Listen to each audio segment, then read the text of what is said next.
ดนสวรรค์ของคนหันมีแฟนเอาฮักมาหลายปีพบหนุ่มเศรษฐีน้องก็เปลี่ยนใจก่อนเจ้าไปเหตุการณ์อยู่แดนสวรรค์น้องให้คำมันสัญญาว่าสิบ่หาใครแต่แล้ววันนี้คนดีก็มีหลายใจลืมสัญญาที่เคยให้ไว้ยามพอคนใหม่เปลี่ยนใจลืมลาน้องโทรมาบอกมาลาว่าสิเอาผัวขอปานว่าฟ้าพาหัวผู้ตามืดมัวเมื่อยินคำลาโทรมาบอกอายอยากให้ไปร่วมงานวิวาให้อยากไป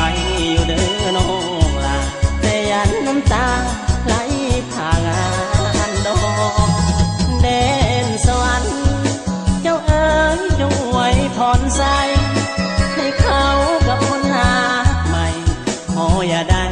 พบความเศร้าหมองคนจนบุญน้อยจำต้องถอยห่างแม่เนื้อทองศาสตร์นี้อายบ่ได้น้องอายก็สิของศาสนาธามี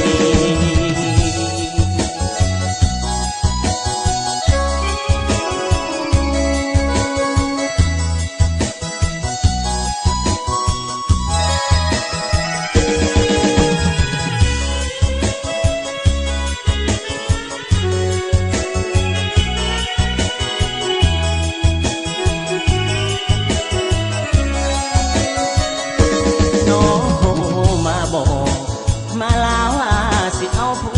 วขอปานว่าฟ้าพาหัวผู้ตามืดมัว